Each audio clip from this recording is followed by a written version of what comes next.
I go to the presence of God. The presence of God is here. I close my eyes and draw near. I go to the presence of God.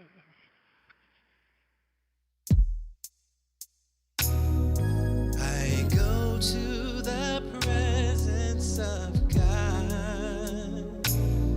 The presence of God is here.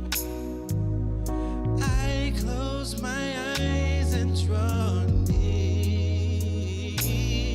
I go to the presence of God. God is always where I am. The presence of God is here.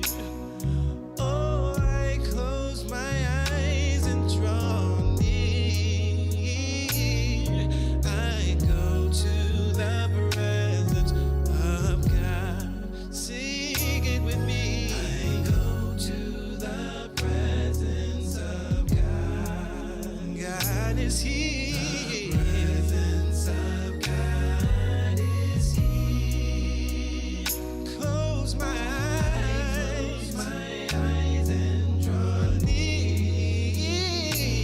I go to the presence of God. I don't have to search for God. God is always where I am. Wherever I stand, the presence of God. Is here. I close my eyes, and I go within. I go to the presence of God. I go where there's peace and love and understanding. Yeah, where there's safety and security and serenity. Yeah, I go where there's limitless possibilities within me. Yeah. Oh, I go to the treasure house. I go to the treasure house. I go, go, go, go, go. I go within me. I go to the presence of God. I go to the presence of God, oh God. I go to the presence of God. I go to the presence of God.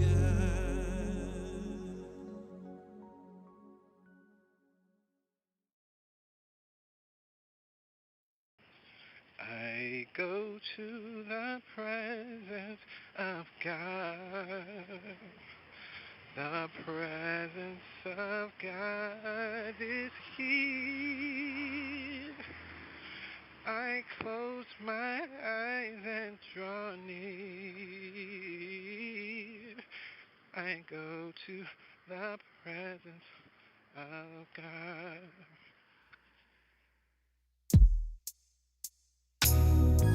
I go to the presence of God. The presence of God is here. I close my eyes and draw near.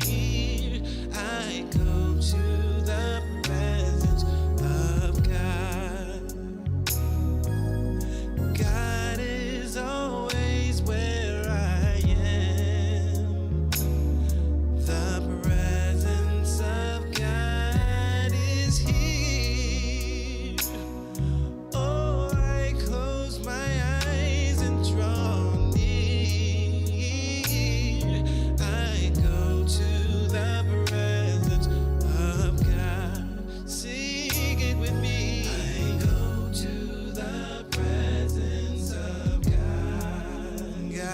is here. The presence of God is here.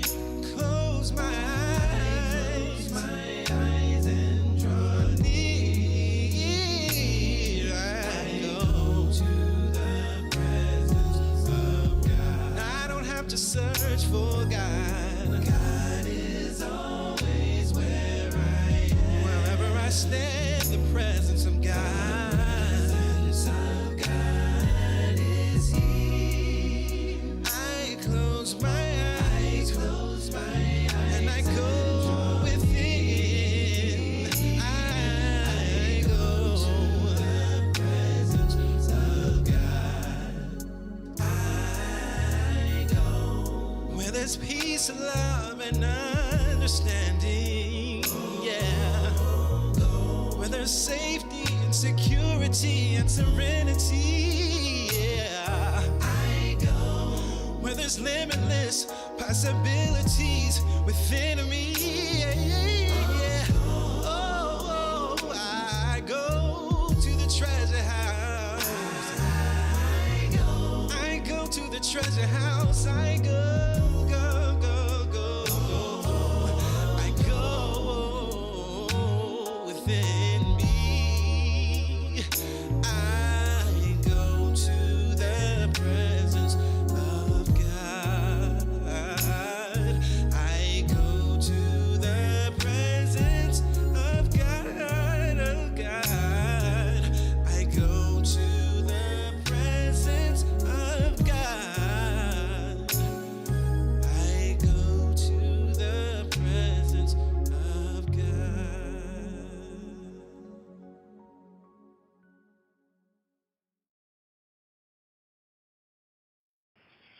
I go to the presence of God.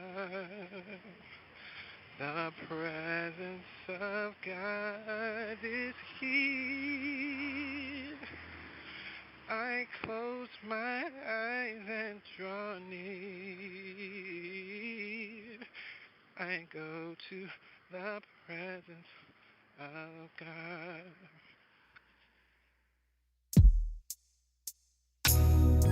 I go to the presence of God. The presence of God is here. I close my eyes and draw near. I go to the presence of God. God is always where I am. The presence of God is here. Oh, I close my eyes and draw near. I go to the presence of God. Sing it with me. I go to the presence of God. God is here. The presence of God is here. Close my eyes and draw near. I go to the presence of God. I don't have to search for God. God is always where I am. Wherever I stand, the presence of God. The presence of God is here. I close my eyes, and I go within. I go to the presence of God. I go where there's peace, love, and understanding. Yeah, where there's safety and security and serenity. Yeah, I go where there's limitless possibilities within me. Yeah. Oh, I go to the treasure house. I go to the treasure house. I go. I go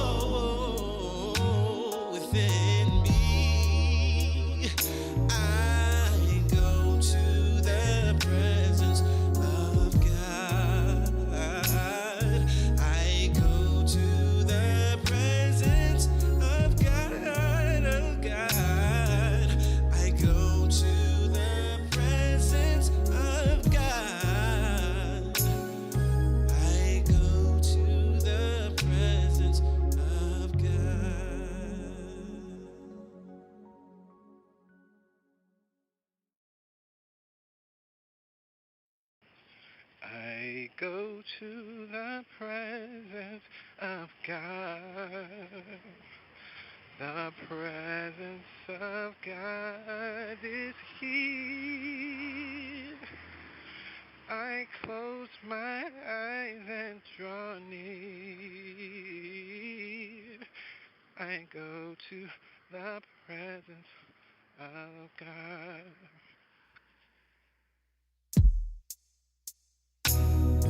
I go to the presence of God. The presence of God is here. I close my eyes and draw near. I go to the presence of God. God is always where I am. The presence of God is here. Oh, I close my eyes and draw near.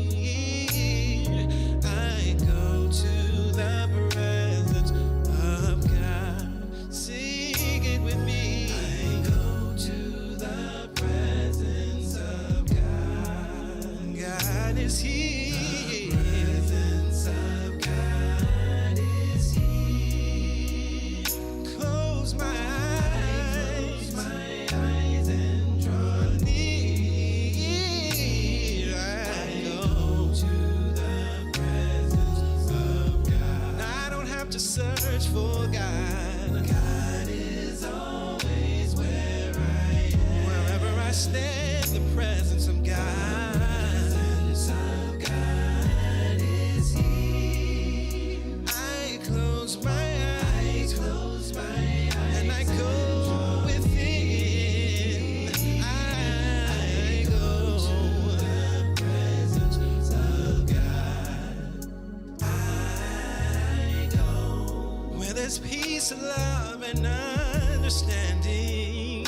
Yeah, where there's safety and security and serenity. Yeah, I go where there's limitless possibilities within me.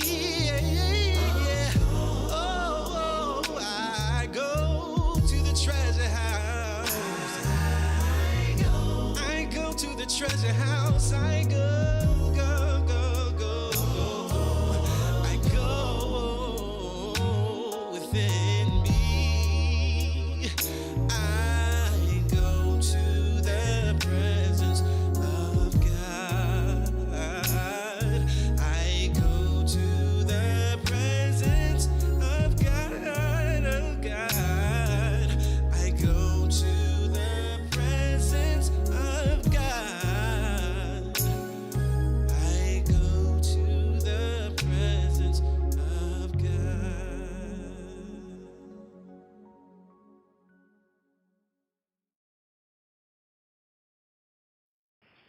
I go to the presence of God.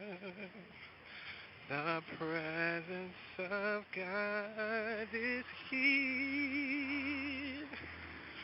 I close my eyes and draw near. I go to the presence of God.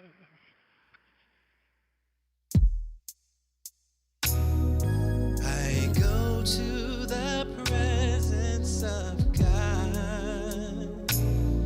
The presence of God is here.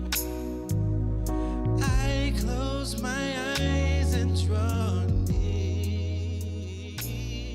I go to the presence of God.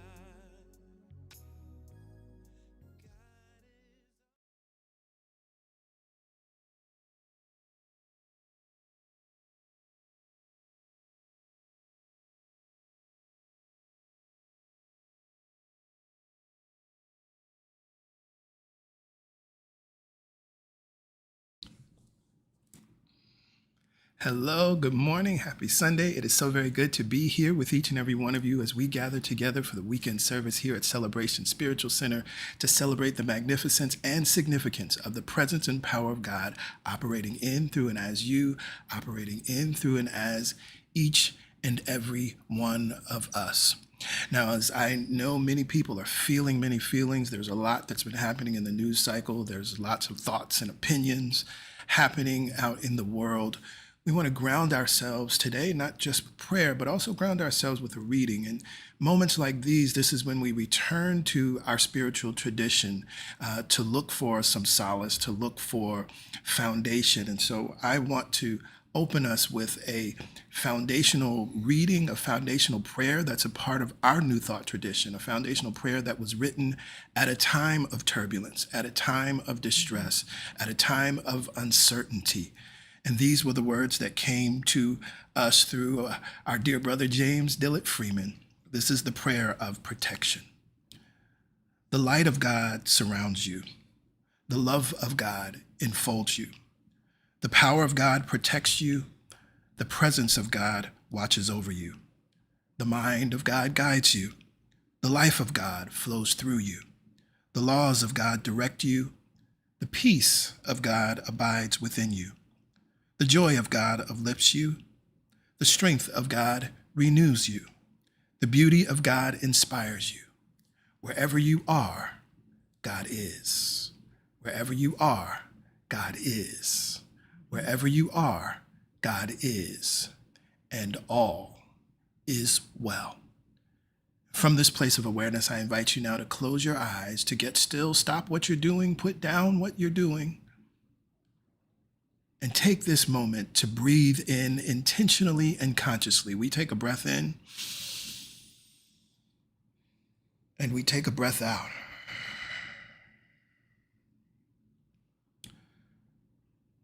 Bringing the focus of our attention here and now, we breathe in and we breathe out. The past is gone, the future is yet to come, and we are here now. We breathe in and we breathe out. There is only one mind, only one power, only one presence that is working in all, through all, and as all. There is one life. That life is Mother, Father, God. That life is perfect, whole, and complete, and that life is my life now. There is one life. That life is perfect, whole, and complete, and it is your life now. There is one life. That life is perfect, whole, and complete, and it is our life now. There is one life. That life is perfect, whole, and complete, and it is all life now. Everywhere that we can put the focus of our attention, or the focus of our seeing, or the focus of our awareness upon, we are focusing on and placing our attention on the one life. The life of the mountain is the life of God. The life of the river is the life of God. The life of the ocean is the life of God. The life of the frog is the life of God. The life of the honeybee is the life of God. The life of the flower petal is the life of God. The life of pollen is the life of God. The life of every grain of sand is the life of God. The life of every blade of grass is the life of God. The life of every cloud is the life of God. The life of the sky is the life of God. The life of the Milky Way galaxy is the life of God. The life of every star, every sun, every moon, every planet, every galaxy known and yet to be known, it is the life of God. There is one life. That life is Mother, Father, God. And so as I live and sit and bring the focus of my attention to that awareness and to that reality, I know that God neither comes nor goes. I know that the presence and power of God is always right here and right now. God is here and God is now.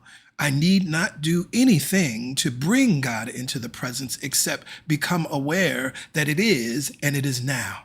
That means that where I sit, God is. That means that where you sit, God is. That means that where PY sits, God is. That means that the room that you occupy, the space that you are occupying now, is filled and overflowing with the presence, the power, the love, the intelligence, the wisdom, the healing power, the gift that God is.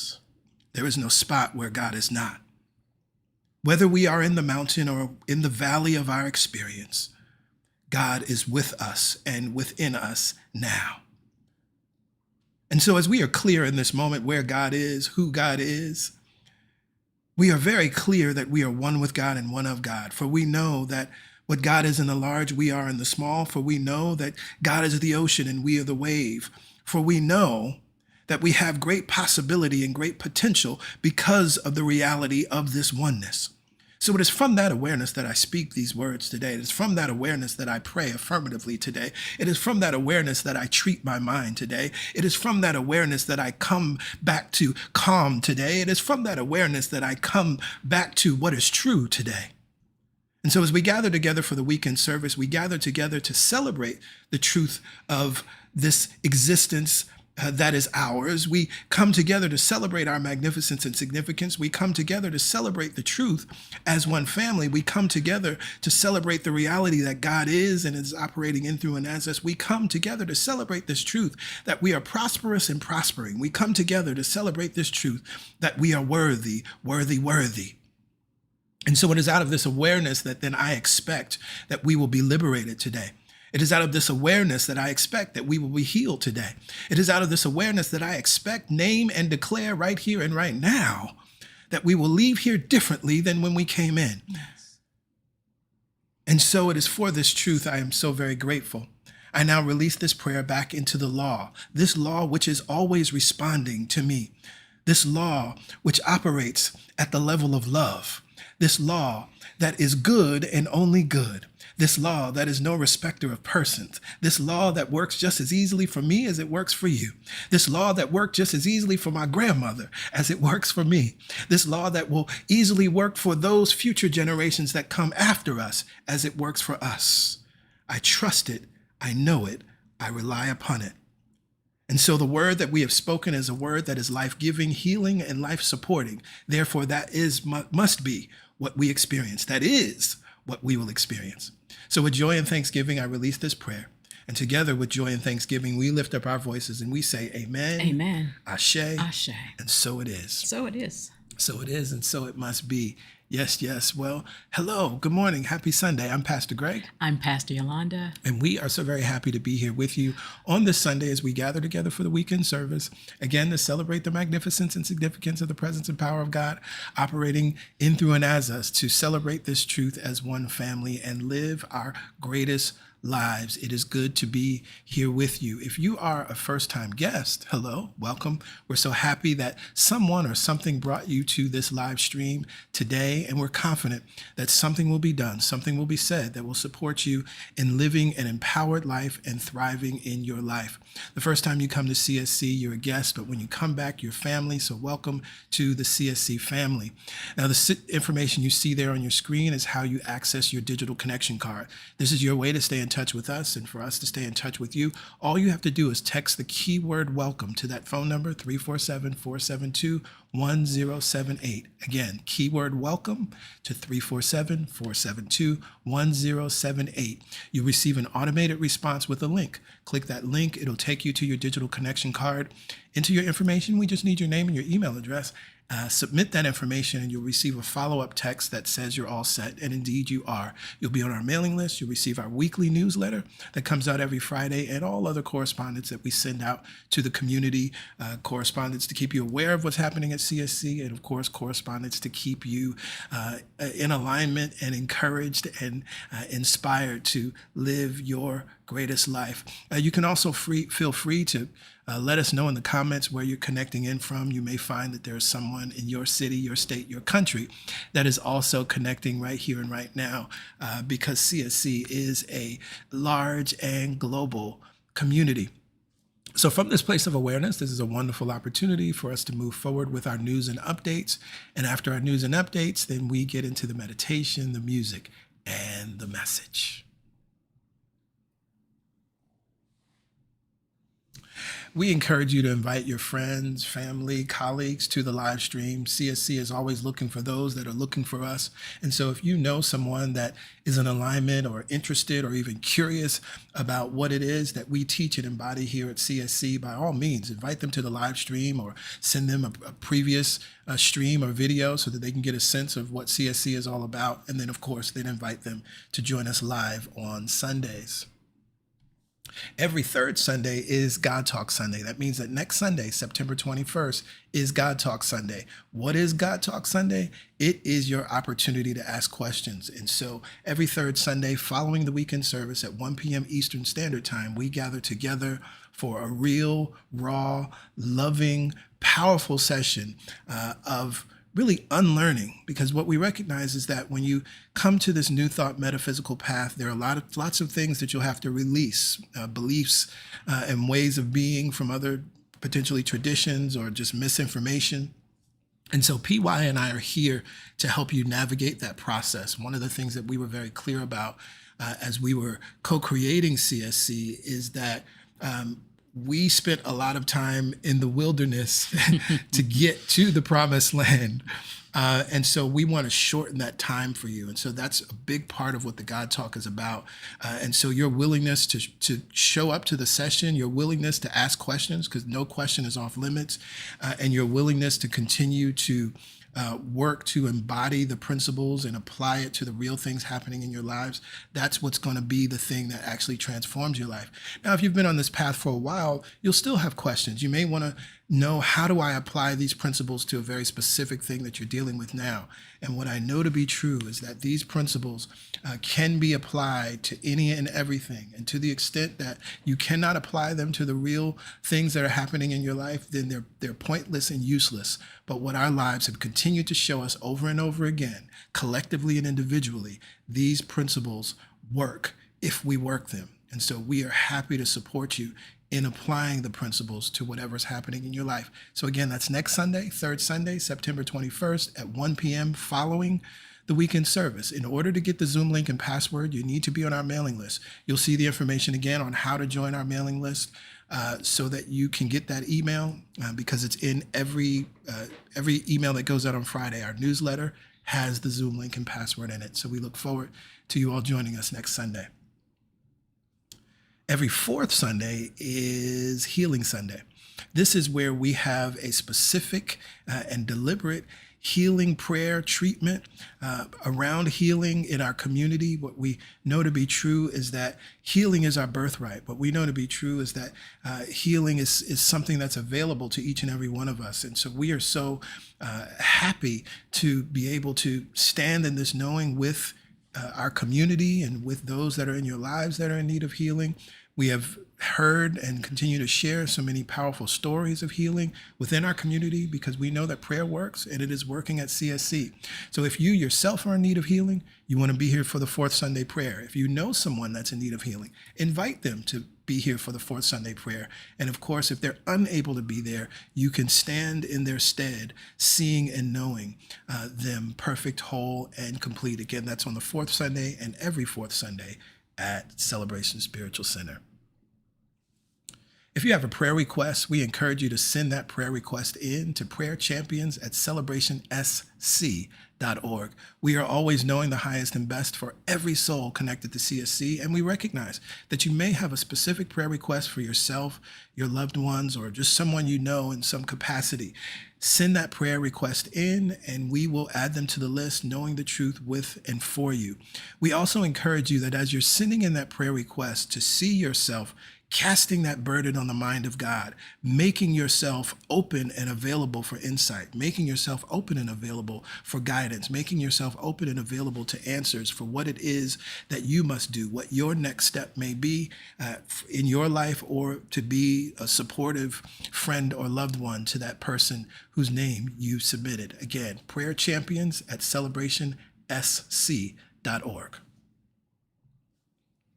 Every Wednesday morning, we gather together for the Momentum Prayer Call. We are a church that believes in prayer, that was established with and for prayer. And actually, this phone number we established before CSC was open. We established this phone number to begin collective prayer calls. And so this phone number is like this beautiful seed that was planted way back now in 2013 that has now continued to develop roots and support the community of Celebration Spiritual Center. And so we gather together on Wednesday mornings at 7 a.m. Eastern Standard Time for prayer. We share a reading, we pray, and we move on with our day. So we encourage you to be there live. We encourage you to put this information in your phone so you have quick access to it. Put it in your calendar so you'll remember to call in. And now if for some reason you're unable to make the call live, every prayer is recorded. So you can use that playback number, enter the access code and wait, and the most recent prayer will play. This also means that you have access to prayer 24/7. Whatever's going on in your life, whenever you need to align and realign with the words of truth, use this playback number, enter the access code and wait, and tap into the vibration of affirmative prayer. Our companion study series of the month, again, is The 7 Habits of Prosperous People. This is a sermon series that will really support you as we've come out of the masterclass, Open Your Mind to Prosperity, and now it's about living and embodying all that we learned. These 7 habits are how you do that. This sermon series is available on the home channel of our homepage of our YouTube channel. And so we encourage you to go there, watch this sermon series, take notes, revisit this sermon series if it's not new to you, and do your very best to embody these habits and make them a part of your life. I recently announced a new course that I'm teaching through my coaching program, Multi-Manifestor, Multi-Manifestor Mastery. I'm excited about this course because the last time I taught it, something very powerful happened. The last time I taught this course, we manifested $1 million in cash and value, but that's not all. There's so many wonderful things that took place. Here's one student who shared their unexpected gift plus a $7,500 advance. A friend sent me money out of nowhere. Then we received a $7,500 advance for our book project. The exact resources we needed showed up. Another financial breakthrough.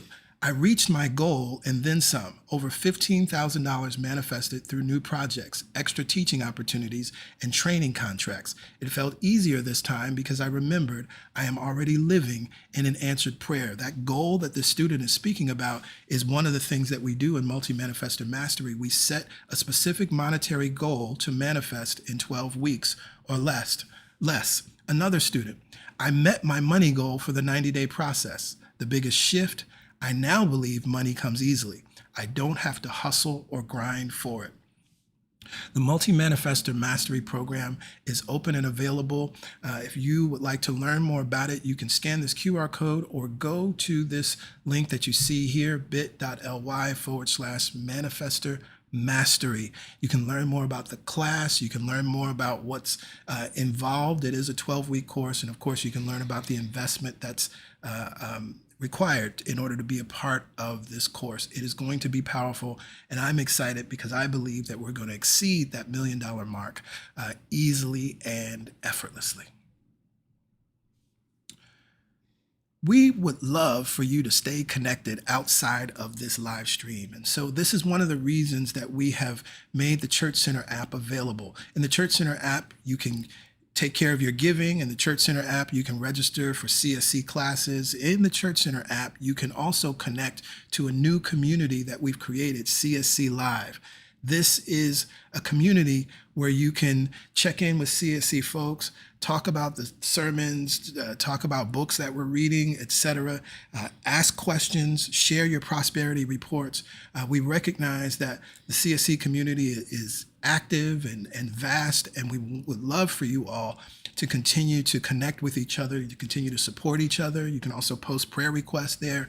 And so in order to get to the Church Center app, you can go to the Google Play Store or the App Store and search for Church Center and download it that way. You can use the URL that you see there on your screen, celebrationsc.churchcenter.com/setup, or you can scan the QR code and that will take you to the app. Once you're in the app, make sure that you join the CSC Live group so that you can connect with the community and prosper. And that concludes our news and updates for this Sunday, which means we now get to go within as we are led in the meditation experience with PY. Yes, it is time for the meditation experience. We've called it an experience before day one because we understood that you can read all the sacred text, and we encourage you to do that. But it is only through your direct experience of the God within yourself for yourself that you know the things you're reading are true. Many times words look good on the page, but how does the word integrate into your daily life? How does it show up when you're in an experience that is unwanted? We remember that the presence and power of God is everywhere, right where we are. And when we take time to meditate, we solidify that knowing deep within ourselves, and we carry it out into the world. We don't just meditate and feel good in that moment. We remember the connection and let the connection take us forward in our daily lives. And so we take time every Sunday to do just that, to stop, to honor the breath, to go within, release the external world and its hold on us, and remember where the power is. Remember where the truth is. And this month, remembering where the freedom is. And so, we have a very powerful affirmative thought. I am free in God. I am free in God. Just saying those words makes a shift happen within me, and I hope within you, that whatever's happening out there doesn't have the power. Whatever is happening out there has no shackle on me. I am free in God. I'm no longer a prisoner to my thoughts, to other people's opinions, or to the world. I am free in God. God is right where I am. So there's no time that I'm not free. I just need to own it, feel it alive, and carry it with me. So let's do that today. Let's take time for the meditation experience. Let's close our eyes when we get to that point and let go of whatever caused us to feel doubt, whatever caused us to feel worry, whatever caused us to feel insecure or unworthy. We can let all of that go now.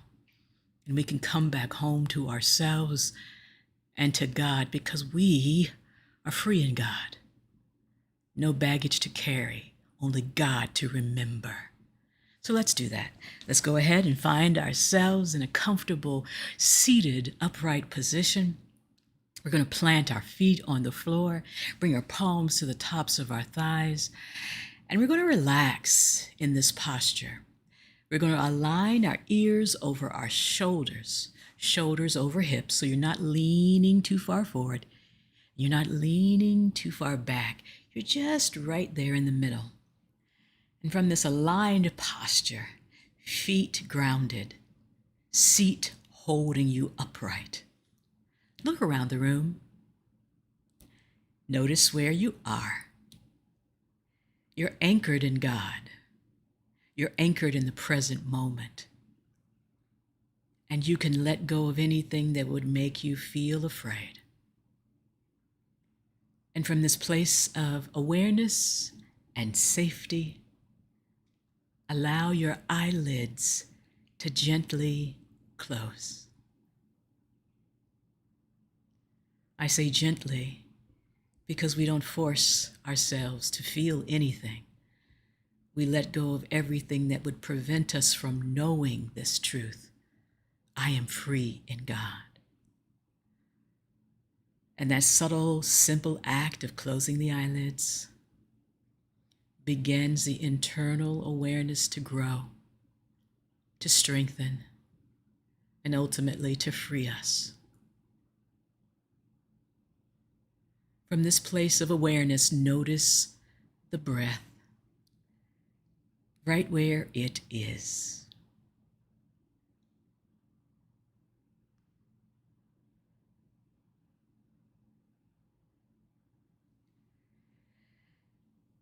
And whether the breath appears to be deep or appears to be shallow, we place no judgments on the breath or even on this meditation experience. We just allow it to be.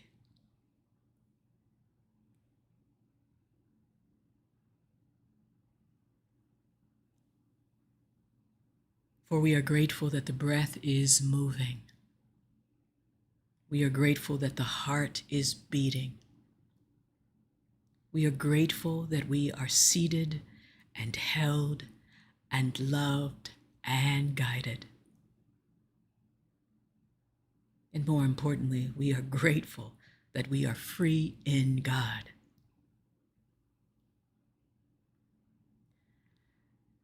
Now, let's take conscious control of the breath. And we're going to do a rhythmic pattern, inhaling for 4, holding for 4, exhaling for 4, and then just relaxing and settling in to this awareness for 4. Let's take the focus of our attention now, deep into the low belly, where our attention goes, the breath goes, and ease follows. So let's begin. Inhale deep into the low belly.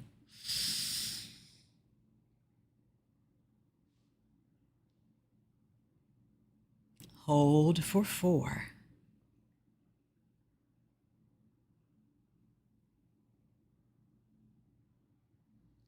Relax the jaw and let yourself feel the release as you sigh it out for 4.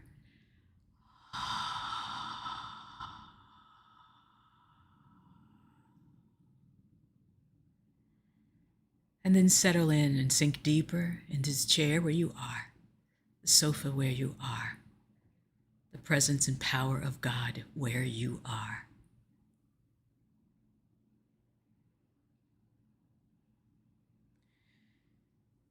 In through the low belly again, dropping the breath nice and low.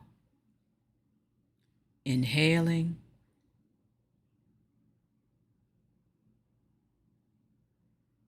And hold.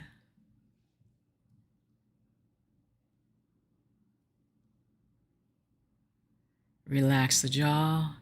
Let the sound of the release remind the body it is free. Sigh it out.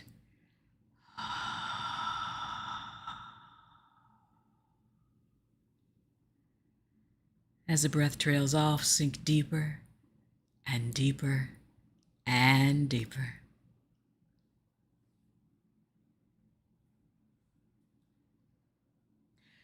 In through the low belly, nice low deep breath, allowing the inhale to rise to the midsection. Hold it there.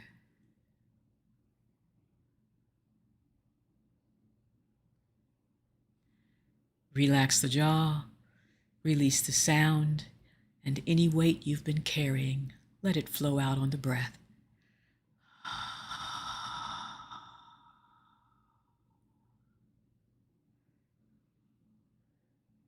Sinking deeper in mind, in silence, and in freedom.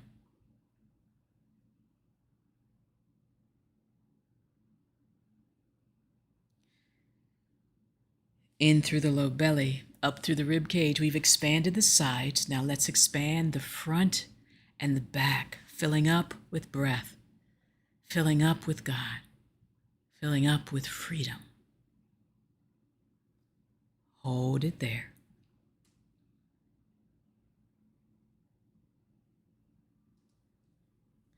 Relax the jaw now. Release the sound and the weight. If you've been carrying it, sigh it out.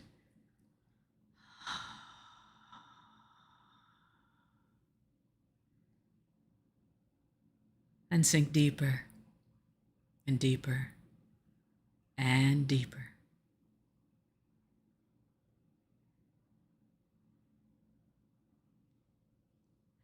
In through the low belly, up through the rib cage, and now allowing the breath to connect and rise to the heart. Hold it there.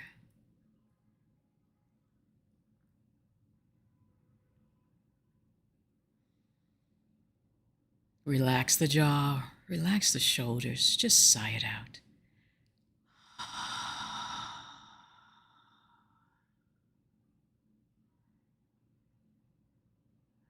And continue your connection as you sink deeper and deeper and deeper.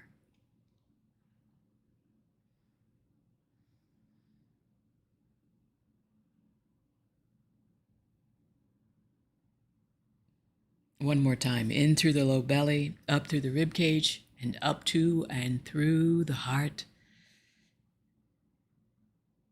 That subtle body, that chakra system, that heart chakra. Hold it there.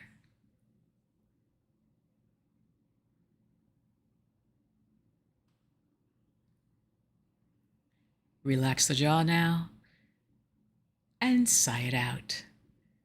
Give yourself permission to let it all go.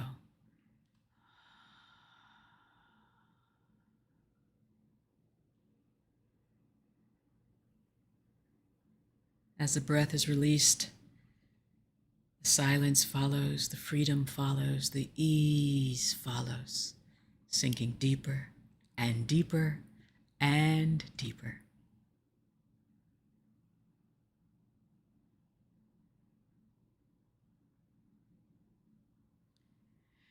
Beautiful, everyone. Now we're going to connect it all and slow it down, giving the parasympathetic an opportunity to take over and move in the direction of peace and ease, signaling our nervous system it can relax. Let's inhale for a count of 6 through the nostrils. Hold for 6.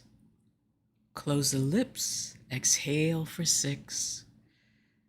And then just enjoy the relaxation for 6. Let's begin. Inhale.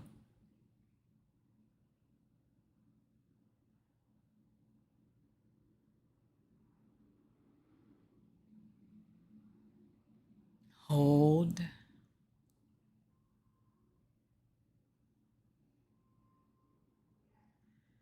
With the lips closed, exhale through the nostrils, slowing it way down.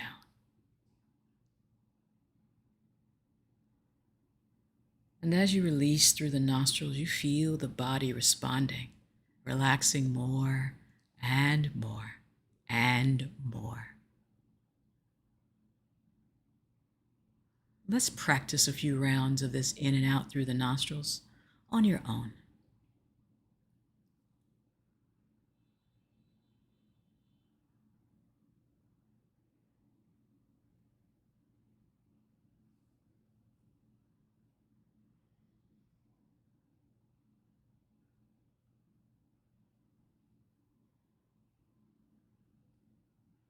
One more round here.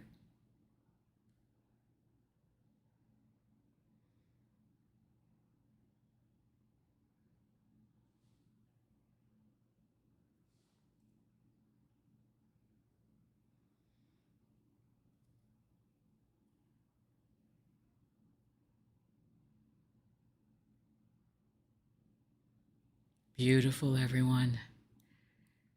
You notice how it feels on the inside now? Let's check in with our bodies to make sure that it is receiving all the goodness you've been giving it in this meditation. Scan your body, and without judgment, notice if there's still any tension. It's okay. Send the breath there. Send the freedom of breath there. Send the ease of knowing there. Does the forehead feel tight? Send the breath and relax it. Maybe the temples, or the cheeks, or the throat. Maybe the shoulders still want to carry a little weight. We can relax those. Sending that energy down the arms and out the fingertips. But it doesn't stop there. We can send it down the spine. We can pause at the hips and release them as well. Send it down the legs, out the feet. And you can turn the palms up to receive, or turn them down, leave them down to ground yourself even more. I will monitor the time. You take the inward journey. And if the mind wanders, it is perfectly okay. It's just doing what it does. When you become aware, you can bring it back to our affirmative thought. Let the truth of that thought wash over you and just sink deeper again. No pressure, no strain. For I am free in God. You are free in God. We are all free in God. Now.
With our eyelids still closed, we notice how good it feels on the inside in this moment.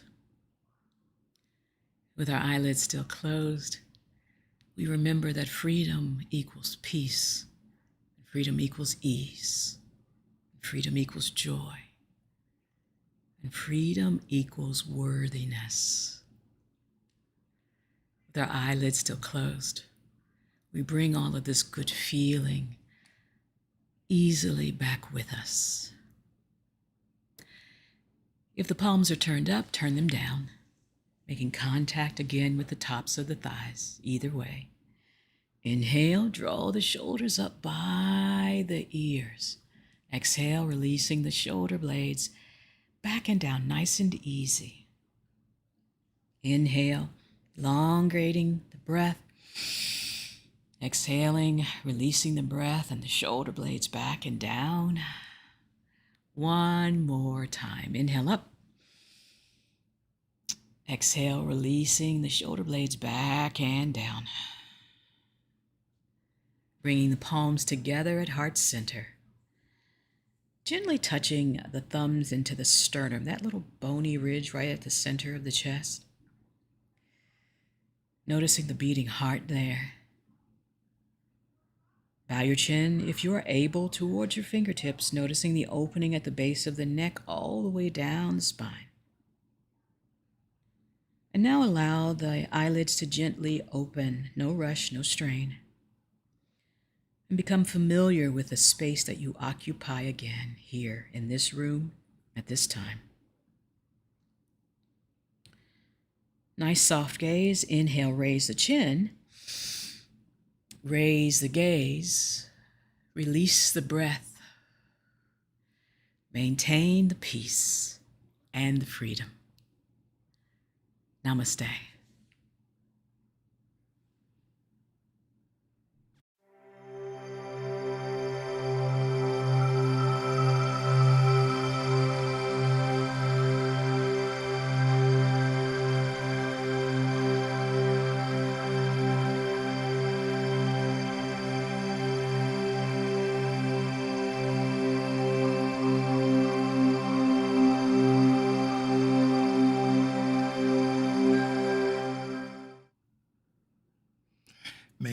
the freedom and the peace. Yes, yes. Thank you, PY. You're welcome.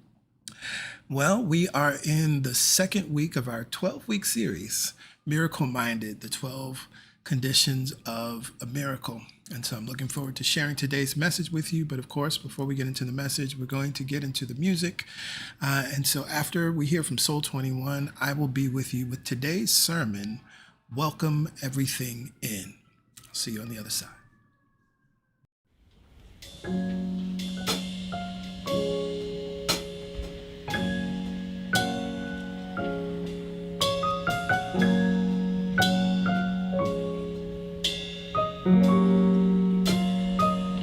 Can you hear the knocking? Can you hear the knocking? Knocking at your door. Knocking at your door. Can you hear life calling? You hear life calling. Calling you to more. Calling you to more. Open the door to life. Open the door to Don't life. you be afraid. Don't you be afraid. This is how your dreams come true. This is how your dreams come How your life will change. How your life will change. Welcome them in. Welcome them in. Welcome them in. Welcome them in. They are angels. They are angels Sent from beyond. sent from beyond. All of life All of life is a movement. is a movement toward our wholeness. All of life All of life is a movement. is a movement toward our wholeness. Can you hear the knocking? Oh, You hear the knocking, don't run away. don't you run away. Can you hear life calling? You hear like calling, The call of a new day. all of a new day. Open the door to life. Open the door. Don't be afraid, no, no, no. Be afraid. This is how your dreams come true. How your dreams How your life will change. life will change. Welcome them in. Welcome them in. Welcome them in. They are really angels. God's angels. From beyond. All of life is a movement. A movement toward our wholeness. All of life is a movement. Movement toward our wholeness. All of life is a movement. Toward our wholeness. All of life. Is a movement toward our wholeness. So when you know this truth and you live this truth, then you can sing, welcome them in. Welcome them in. Oh, you can welcome them in. 'Cause they are They are in. angels. God is innocent from beyond. Oh, now I am living abundantly. I am living abundant. Living in complete prosperity. In complete prosperity. Now I am free to be all I me. am free to I'm living in the flow of life. in the flow of. After I've opened the door and welcomed them in now, I am living abundantly, living in complete prosperity. Every area of my life, now I am free to be all me. In the flow of life. Yeah, yeah. Now I am free. I am living abundant. Oh, now I am free. Living in complete prosperity.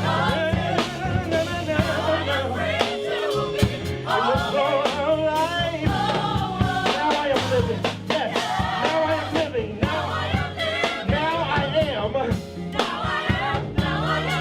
I thought I was living before, but now I'm living. In the flow of life. Now I am living. Yes, yes, yes. Na, na, na, na.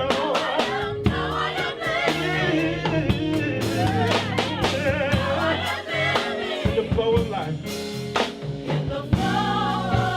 All of life is a movement. Movement toward our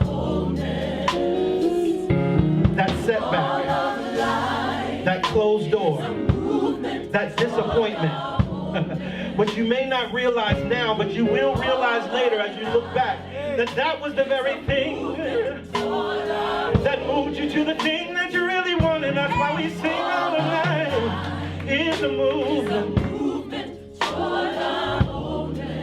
All of life is a movement. All of life is a movement. The principle of rhythm teaches us that life never stops moving. Life is always flowing. There are times in our life where we feel stuck. There are times in our life where we feel like our back is against the wall. There are times in our life where it seems like this thing is fixed, but that is not the truth of life. The truth of life is that life is moving, it's moving, it's moving, it's moving, it's moving, it's moving, it's moving, moving, it's moving, it's moving, it's a movement.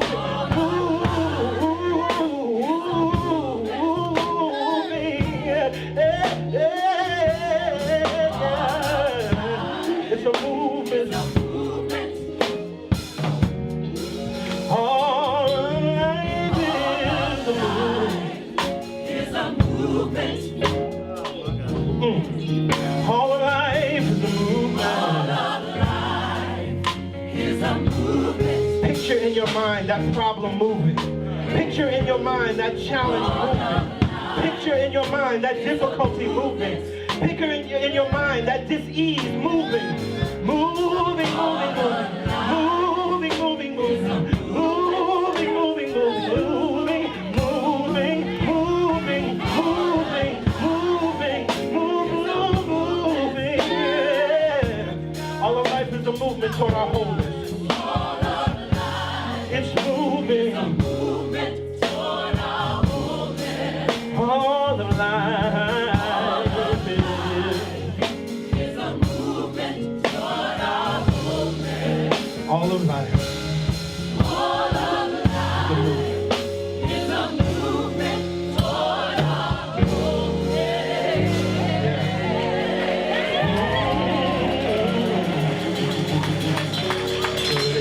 So it is. So it is. So it is.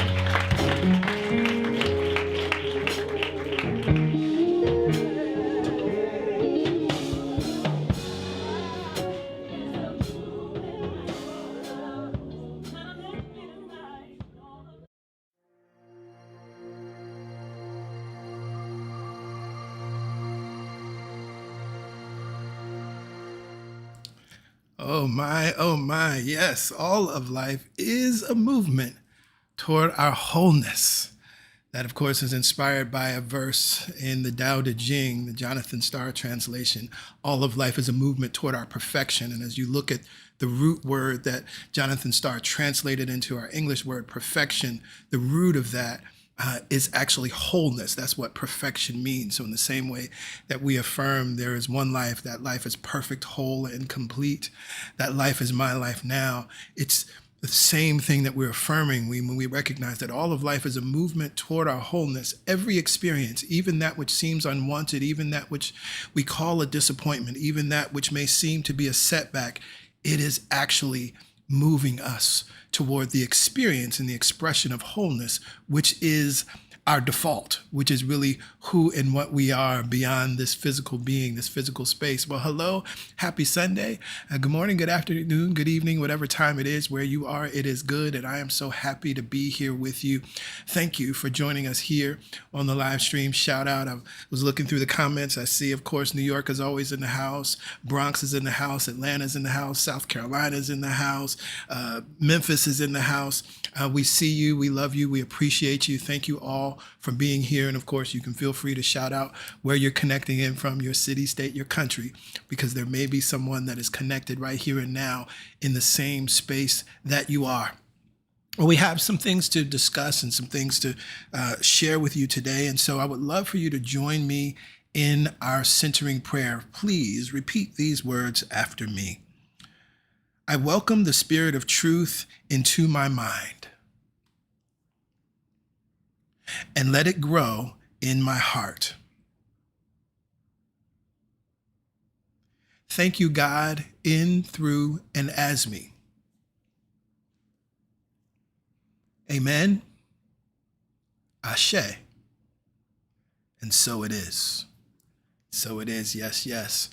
Well, again, hello, welcome. It is so good to be here with you. We are in the second week of our series, Miracle Minded, the 12 Conditions of a Miracle. This series is based on and inspired by the book, The 12 Conditions of a Miracle Worker's Handbook by Todd Michael.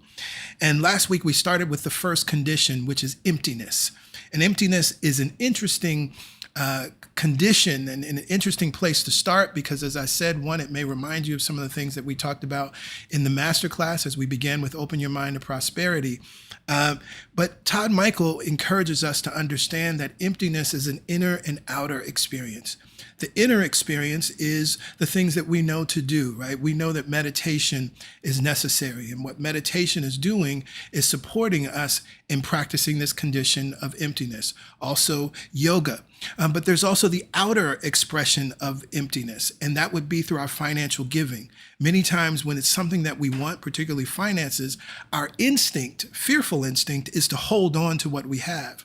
But the spiritual principle actually teaches us that we have to give. This is just like our breath. If I needed to breathe in, I have to breathe out first. I have to release what's in my lungs so that I can have something new in my lungs.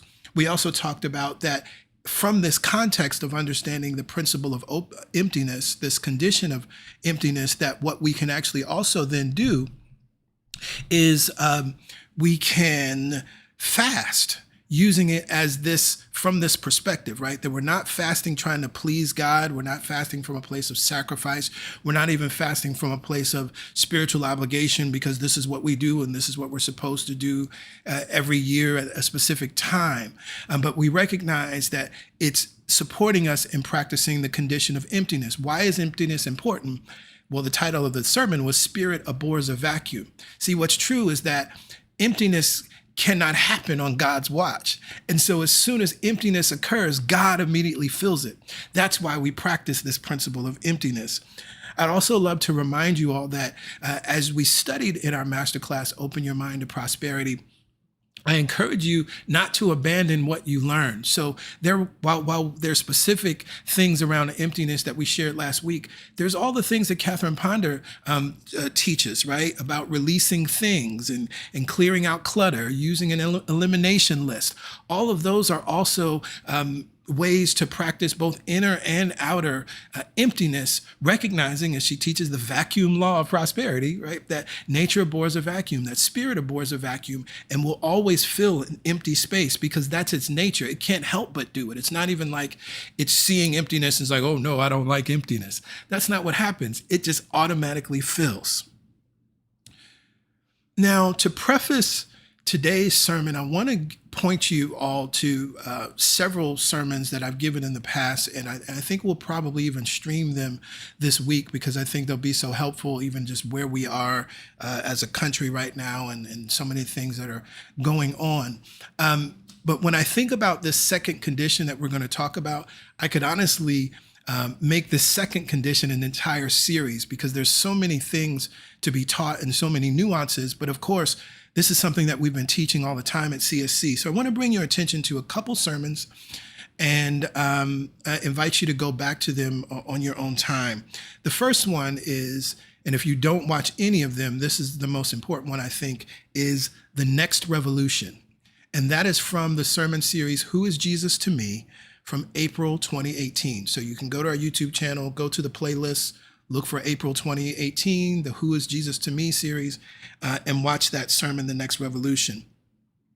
Another sermon, The Default Position. This takes us back to the first year of CST, September 2013. This sermon is from the From Pain to Peace, the Path of Forgiveness series. Again, that sermon is The Default Position, and that was September of 2013. Another sermon, Making Use of Your Discontent. This was from the Gnostic Gospel sermon series, June of 2018. Again, very applicable to what we're going to talk about today. And finally, another sermon, and really the entire series is also helpful, the Releasing Us series from November 2020. And the sermon specifically is the Truth and Reconciliation sermon that I think would be powerful and it definitely relates. There's some things in that sermon that relate to what we're talking about. So again, I think we'll restream those sermons as well. I'm going to refer to at least one or two of them because there's some things that I taught in there that apply to what we're dealing with now. So again, the first condition that we talked about last week is emptiness. And the second condition is alignment. And Todd Michael writes this. He writes, the first condition shows you how to become aware of the great power, the great river's current, and how to make contact with and how to make contact with it by cultivating the right kind of consciousness through meditation. The second condition will show you how to further shape your attitudes and actions so that the current will pick you up and carry you efficiently to your desired destination. This is done by a process known as alignment. Now, there's something interesting that he said there. He says, shapes your attitudes and actions. The second condition of alignment shapes your attitudes and actions. And so the second condition, alignment, is focused on how we respond to the events and experiences of our lives. So this is not about aligning with God, right? Because we use alignment a lot in New Thought and we use it in a lot of different ways. This is not about aligning with God, and this is not about necessarily aligning with the right frequency so we can experience the miracle, right? We can use alignment in that way. But again, alignment is about shaping our attitudes and actions, which then allow the current to pick us up and carry us efficiently to our desired destination. So Todd Michael uses a very helpful analogy to indicate what alignment is all about, what the second condition is all about.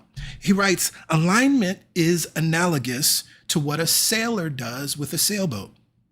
The currents of the winds and water surging all around a sailor are constantly changing, very difficult to predict and totally out of his control. But the sailor has experience on his side. He understands the nature of the currents of wind and water, and he knows precisely how to trim his sails, adjust his rudder, so that the current, however wild and turbulent, carries him exactly where he wants to go. I'm also reminded of another sermon in this moment, Unfurl Your Sails. I think that was a December sermon some years back, right? Which is talking about this idea that this is important as metaphysicians, that we learn to operate as a sailor does, to allow the winds of God to blow us in the direction of our good.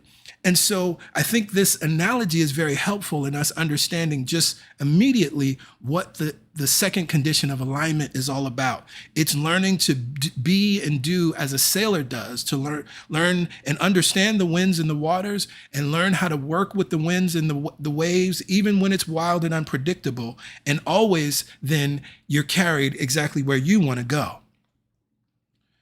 The human experience of on the individual and collective level will at times be both wild and turbulent. I think it's safe to say that we are collectively living in wild and turbulent times at this very moment. Political violence, a fascist government, record unemployment, the high cost of everything, and this is just the tip of the iceberg. Particularly as you start to consider and think about how these things are affecting individuals and individual families, it's heartbreaking. And I think these are the constantly changing currents that Todd Michael is referring to. But as metaphysicians, we know we have agency in our lives. As metaphysicians, we know that we have the power to respond instead of react. We know that we give meaning to the experiences of our lives and the world, and the meaning that we give it will either lead us to fear or freedom. We know that the power of our thought, and this power is a necessary tool for every metaphysician, for every miracle worker. Yes, yes. Can I get a yes, yes? If you know this to be true, if you believe this to be true.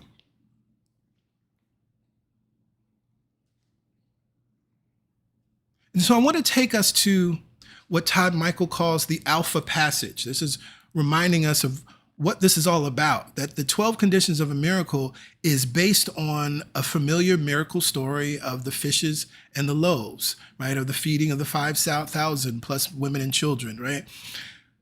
And he calls this the Alpha passage.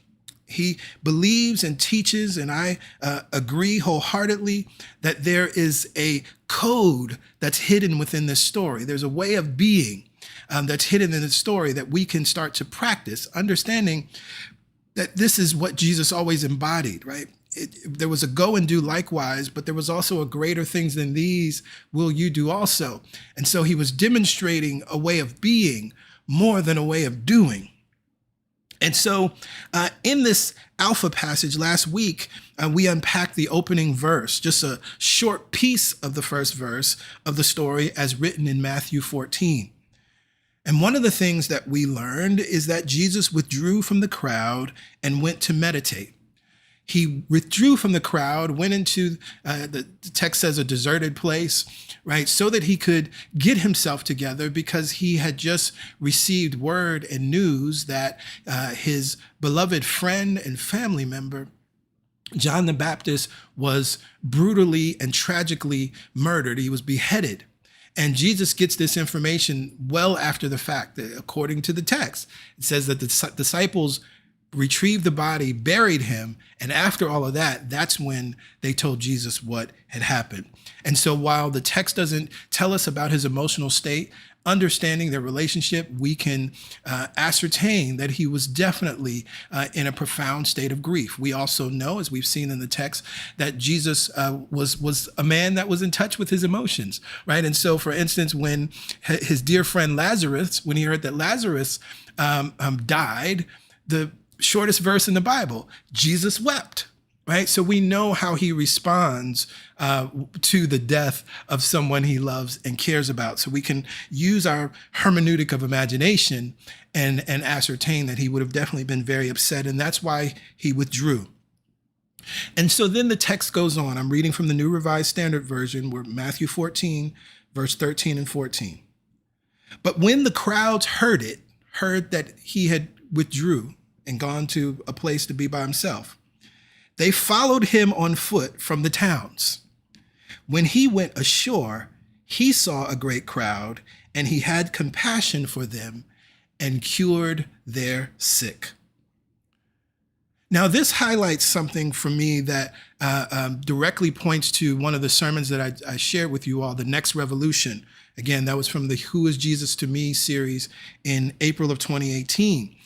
Because in that series, I talk a lot about this use of the word compassion, and I go deeper to really break down what that word means. Because unfortunately, in the King James Version, which is the most familiar translation, instead of reading, he saw a great crowd and he had compassion for them, the King James Version and other versions will read, he took pity on them. And that's not what happened. Jesus didn't pity the people. He didn't pity the fool. He didn't pity the crowd, right? But he had compassion. And that is the better and most telling translation to understand the second condition of alignment. This echoes several times further in Matthew 14, where the writer continues to use, and he took compassion, and he took compassion. Again, in the sermon, The Next Revolution, I break out all of those verses. We also find the same thing being used by the writer of the Gospel according to Luke. In fact, another oft-quoted scripture from Luke 6:36. The King James Version says, "Be ye merciful as your Father also is merciful." But what I share in that sermon and what I break down is the reality that merciful isn't the right word, because again, mercy implies that the people didn't really deserve it, but I'm going to have mercy on them. Right? No, the word is actually compassion. Be compassionate as God, our mother, father God, is also compassionate. And the New English Bible, the Jerusalem Bible, gives us that translation of be compassionate as God is compassionate. It is also interesting to note that then there in Luke 6, this is where we get the verses about love your enemies and pray for your enemies, right? And of course, we know that that is constantly misused. And this speaks to the conditions of what we've seen and experienced over this past week. And I'm going to speak generally about it. I'm not naming names because things are happening and we refuse to be tracked, but I'm going to speak truth about this thing. And so what we witnessed this week in the face of the recent political violence is something that I would call misguided compassion. Because it is believed that for some reason, Black and brown people are supposed to pray for and love their enemy, although this particular individual had zero love, and not just zero love, but went out of their way to speak ill of Black people, of Black women, of trans people. And so we recognize that we are not going to practice misguided compassion. And as I break down and we start to understand what it is that Jesus did, it's very clear that what he did is not what people are asking Black and brown people to do in this past week in the face of political violence. Now, to be clear, violence of any kind and the violence that exists in this nation, one is the root of this nation. This nation was founded in and on violence, in violent ways. And so until this nation heals its root, it will continue to experience violence on all sides. But it's important to understand that the text, if you're going to quote this text, it's not asking us to do what some so-called Christians have been asking us to do over this past week. And this, in my view, is not the compassion that Jesus practiced here in the Alpha passage. Now, in the 12 Conditions of a Miracle, Todd Michael writes this: in this section of the Alpha passage, we are being told that the great current is actually a river of love, and that the way a miracle worker sails its powerful waters is by shifting to a state of compassion. That word compassion means to feel with. Compassion is a state of consciousness where others' needs and concerns take precedent over all else, even concern over one's well-being. As such, compassion is the highest manifestation of love. Now, this is the highest manifestation of love. And what we are witnessing is a master teacher operate at the highest level. This does not mean that any one of us who are not master teachers, right, should be admonished or expected to operate at the highest manifestation. But of course, with each moment of our lives, with each day of our lives, we are moving closer and closer to being able to express and to embody the highest manifestation of love. But each and every one of us are growing and growing and growing. As we used to say at the church when I was coming up, God's still working on me. Amen? Yes, yes, somebody. But it's interesting when you consider that Jesus was grieving. Jesus was grieving, and that's why he retreated. But he did not retreat to sit in his sadness. Remember, he was practicing the first condition of emptiness. And so he went to that place recognizing that there was a need to be filled. In order to fill, you have to empty. And recognizing that God always fills an empty space, he retreated to be restored. Remember, we empty to be filled. We exhale to allow the inhale. And so it was from that place of awareness that he could then be aware of the crowd. But because he had gone to a state to actually allow himself to be restored and to be replenished and to be filled and connect with the source of all, and let the source of all heal, and let the source of all restore, and let the source of all replenish, and let the source of all refresh. And so from that place, he could then be even aware of the crowd. It was from that place of awareness that he could even be aware of their need. It was from that place of awareness that he could heal the sick. And this is very interesting to me because this story is always told as the miracle of the loaves and the fishes, or the feeding of the 5,000. Just another note, and this is for my biblical scholarly mind. One of the things that annoys me about this is that it's called the feeding of the 5,000, but if you read the text, it says that it was 5,000 beside women and children. So they weren't even including the women and children in the number. So actually the feeding of the 5,000, if it's not a tall tale, was actually the feeding of the 5,000 and so many more, right? However many women and children were there, there had to be thousands more. But when we hear this story, we only think about that being the miracle, that there was, the little boy had the fish and loaves, and this was multiplied, and that's the miracle.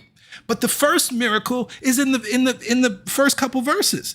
The first miracle is that having compassion upon the people, Jesus healed the sick. And can you see that this action and this practice is very different from the call by many in this moment to pray for your enemy, or the ways in which forgiveness is weaponized as an expectation for Black and brown people in this country and around the world? No. That's misguided compassion. And it's also important to note contextually, when we consider, we got to look at all of how Jesus showed up in the world, because it's easy to just say, oh, well, Jesus said, pray for your enemies and bless those who persecute you. Now, I can pray for my enemy, right? And I can bless them and pray that they move to their right mind and come to know who they truly are and bless them. From where I am right now, I can do that, right? And I don't need to post on social media or anything, to try to appear holy to do that. But I can do that in my own time, in my own space. Yes. But it's also recorded that when Jesus saw things happening that he was not in alignment with, we know the story of him turning over the tables, but he didn't just turn over the tables. According to the story, he took a whip and started whipping the people as well. Now, I'm not advocating violence. I'm not saying that that's what we're supposed to do. What I'm saying is that we got to consider the whole being, the whole person. It's the same thing that folks do in modern day. Martin Luther King owned a gun. Right, so we can talk about, passivity and, if more people were like King, tell the whole story, right? Tell the whole story that those that surrounded him had guns to protect him. Tell the whole story. Tell the whole story about one of my heroes, Robert Williams, powerful unsung hero in the civil rights movement. Check out his book, Negroes with Guns. He defended his town in North Carolina so that Black babies could swim in the local pool. Right. So, it's important that we take in the whole account. We see this in modern history, but we also have to take it into account when we look at this text, that to simply tell persecuted and marginalized folk that they ought to be passive, to tell persecuted and marginalized folk and vilified folk that they should pray for their enemies. Take the whole context in, right? And then let's have a conversation. So I want to be clear, to speak to the moment, to speak to the events of what's happening now. That call is misguided compassion, and it is not the compassion that Jesus taught nor embodied. But this second condition of alignment is powerful, and it's a powerful result of practicing the first condition. Joe Dispenza in You Are the Placebo, he defines meditation as getting familiar with, right? Getting familiar with this realm of everlasting ideas, getting familiar with God, getting familiar with source, getting familiar with this transcendent field. And when we get familiar with the source of all life, we heal ourselves. And when we heal ourselves, then and only then are we able to heal others. What the second condition, alignment, teaches us to do is to welcome everything in. Because this is one of the secrets, as you know, and we teach, one of the secrets to answered prayer. Notice that after practicing the first condition, Jesus was able to take his mind off of his experience. And I don't know about y'all, but I probably would have been annoyed. Because and I kind of put emphasis on it when I read it. I hope y'all got this. Because again, Jesus heard this news. He was definitely in a place of sadness, so he retreated. He went to a deserted place. And the text says, but when the crowds heard it, they followed him on foot from the towns. Can you imagine? You just got some of the worst news of your life, and then a whole crowd of people. For some of us in our lives, it's then there's something that our children want, or there's something that our spouse or our partner wants, or there's something that your colleague wants, there's something that they want at work, or there's something in your neighborhood that's wanted, or just somebody that even just wants something from you in the line in the grocery store. But you're just dealing with this powerful information, this tragic information that has you feeling all kinds of things, and now there's a group of people that want something from you. Now, again, I don't know about y'all. Like I said, raise your hand. God's still working on all of us. We're not living in this highest manifestation of love all the time. But the people followed him. And according to the text, the master teacher, the way shower, our elder brother Jesus, didn't get annoyed. The master teacher, our elder brother Jesus, the way shower, didn't cuss or cuss the folk out. It says that he saw their need. He had compassion. He took compassion. He felt with them, and he healed their sick.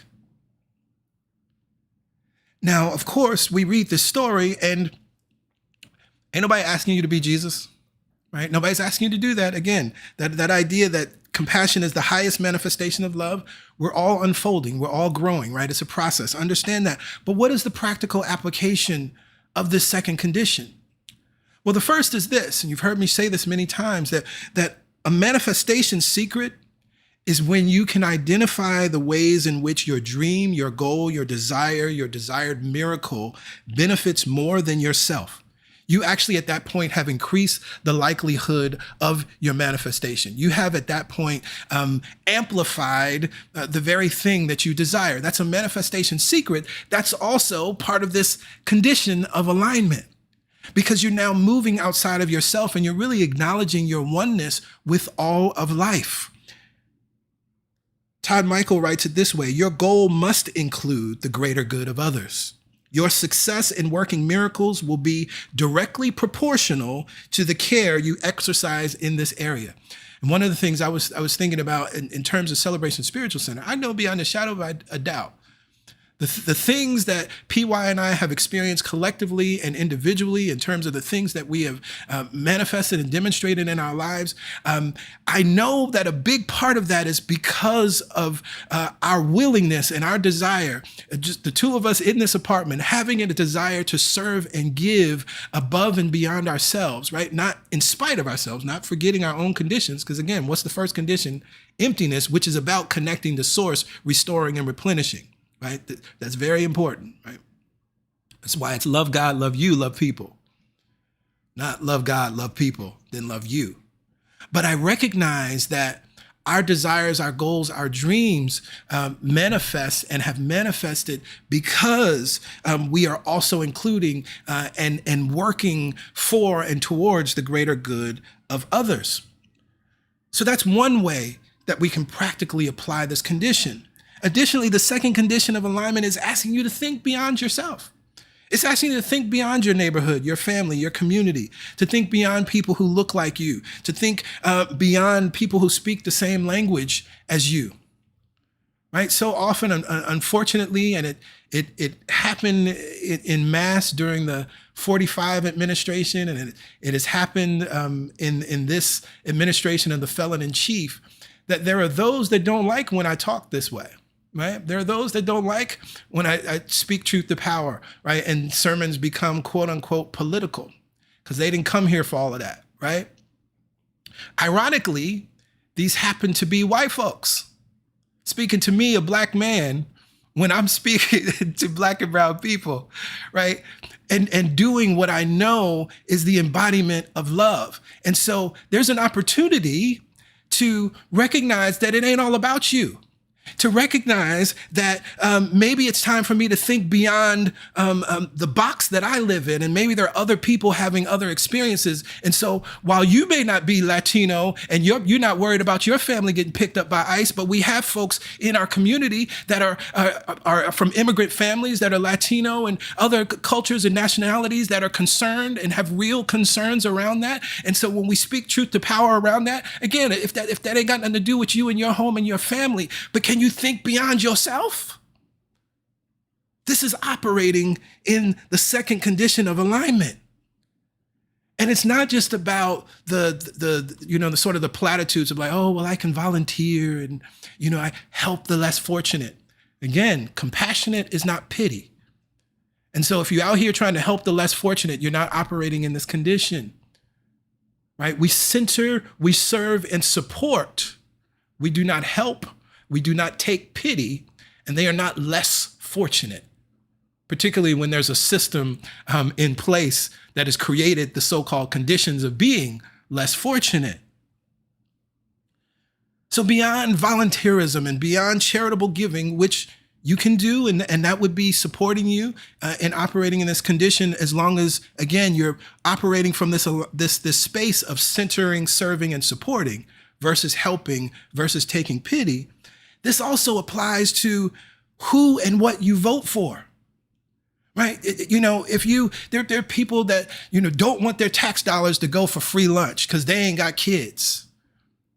But the second condition of alignment is asking you to get beyond yourself and see the benefit of your city, your state, our country when children are well fed, period. And how that benefits all of us, right? So then who and what we vote for matters. Whether you vote or stay home matters. Right? Maybe a specific issue doesn't affect you directly, but you can get outside of yourself, feel with, and have compassion, just as Jesus had compassion upon that crowd, and vote from the highest manifestation of love. The second condition can also be practiced in smaller ways by doing what we call paying it forward, by seemingly insignificant or random acts of kindness. Todd Michael writes this: let a car move ahead of you in traffic. Return your shopping cart to the rack. Smile at a stranger. Compliment a coworker for good work. Every time you do anything unselfish and helpful, you bring yourself closer to perfect alignment. Like small adjustments to the rigging of a sailboat, remember that first analogy, such actions help you move ahead in all your endeavors with tremendous speed. And so this is again why the 12 conditions of a miracle are about a way of living and being.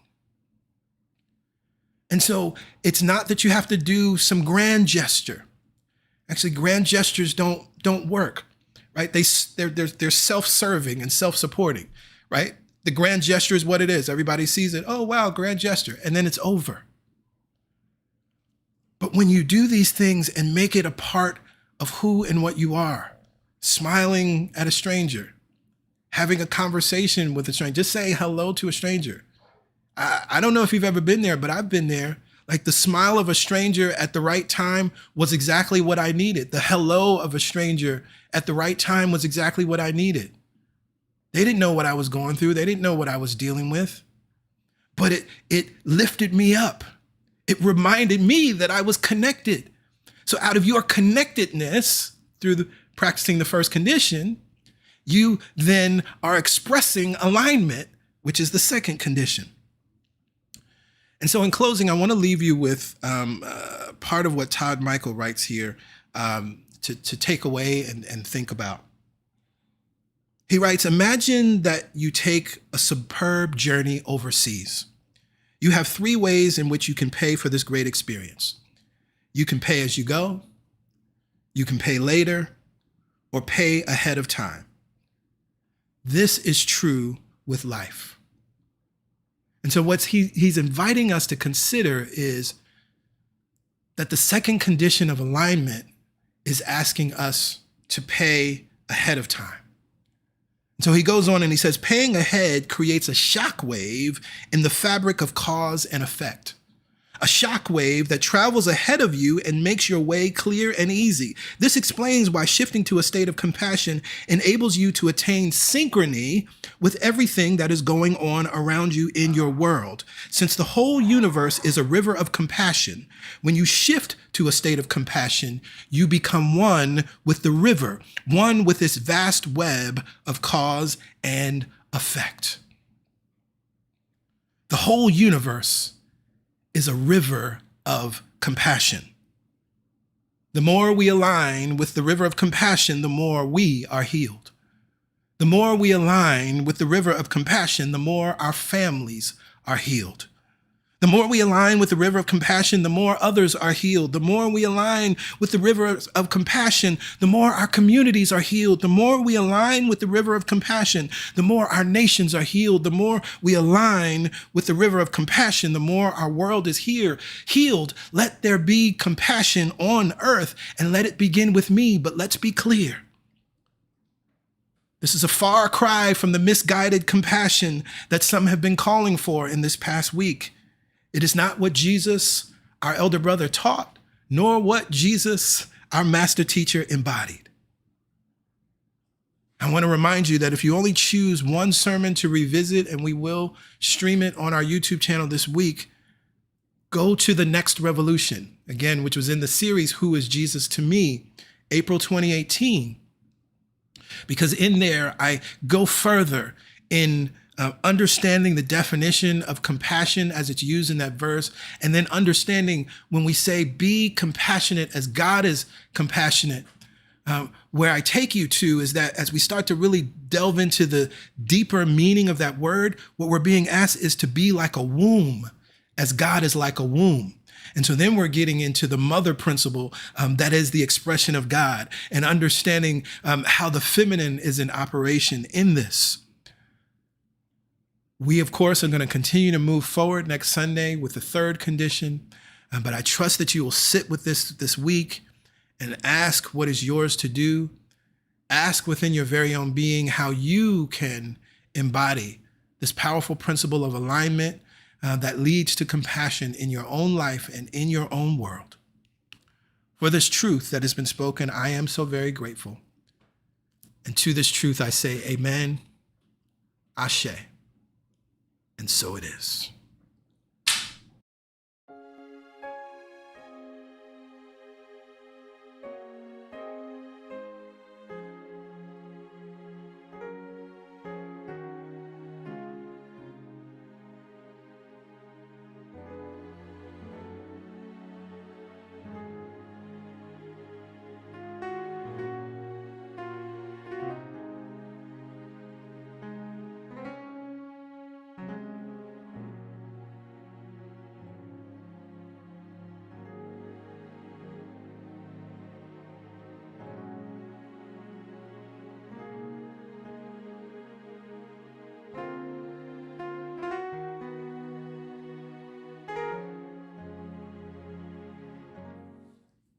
Wow, wow, wow. You know, what's interesting to me, many times people think about New Thought and they have the critique that it's not practical. It's not connected to the real times and ways in which life is operating. Send them to this message. And the reason I say that is because there is a way to live in the world and not of it, but don't forget you're in the world. And so it's important that we take these principles, these truths about New Thought, yes, from the highest perspective, and begin to live that way as much as possible. But we also have a felt embodied experience of life that we have to honor. And so a message like this does both. Please come back to it. You know what's also interesting, now that we have the CSC app, I'm sure y'all got plenty of questions for PG, and you don't have to save them until next week. Go to the app, set up your account, and then ask your questions now, live, while they're still vibrating within you, so that you can get support, so that we can see each other have this discussion, not just by ourselves. That's the reason we created it. And so, set your account up and ask your questions, because I know you got them. Absolutely. Thank you, PG. Oh, thank you. Thank you. Well, everybody, in this moment, it is time for giving.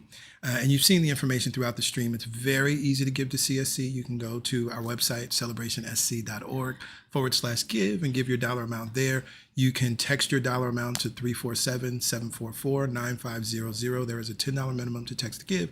Or as you see on your screen, you can download the Church Center app and give via the app. No matter which means you choose to give, that's fine. That's all good. That's your business.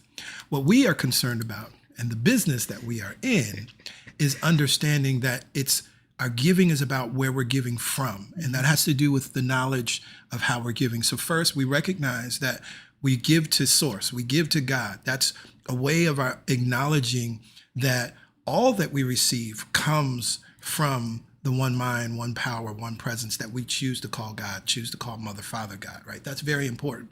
And so then we give where we're spiritually fed. Those of you, if you're part of the CSC community, this is the community where you are spiritually fed. And so we give to our spiritual community, recognizing that we are honoring what we're receiving and recognizing that we're also creating a space for others to receive what we have received down through the years, right? But then we recognize that it's as we're giving to God and we're giving where we're spiritually fed, we're also giving freely because we recognize that more will come. Right. And we recognize as we're practicing this first condition of emptiness, that the only way that I can receive, if my hand is closed, nobody can put anything in it. And so when I open my hand, I have now opened myself to prosperity. When I open my hand, I have opened myself to receive. And so I'll put it this way. You can give for selfish reasons in that sense, right? That I want to keep receiving, right? That's part of why I give. I want to continue to receive. I know that I must keep the flow. I must keep that circle open. And so I am giving and giving to keep my hand open so I can keep receiving and receiving. And to keep the cycle going again, I give and I give. And so it is from this place of awareness and with absolute joy that we affirm this truth. All the money that I circulate All the money that I circulate returns to me multiplied returns to me multiplied in a never-ending cycle in a never-ending cycle of increase increase and enjoyment. and enjoyment. To that we say amen, Amen. ashe, Ashe. and so it is. So it is. So it is, and so it must be. Oh, wow. Well, we have come to the completion of another powerful and amazing weekend service. Again, as always, we encourage you to invite folks to join us, and you may have now experienced this service. Send this link, send the stream to someone for them to enjoy it, right? And of course, tomorrow the meditation will be available again. You can tap into the vibration of meditation, the meditation experience with PY tomorrow at 12 noon. We have our momentum prayer call, which happens on Wednesday at 7 a.m. Eastern Standard Time. And then we will be back together again for God Talk Sunday, next Sunday, and to tap into the third condition. We love you. We see you. We bless you. The CSC family is the best family. Absolutely. Ain't nobody seeing all of us. Ain't nobody like a person from CSC. Yes. So we look forward to continuing this conversation in the Church Center app and continuing to grow, love, live, and prosper together. Bye for now. Bye for now.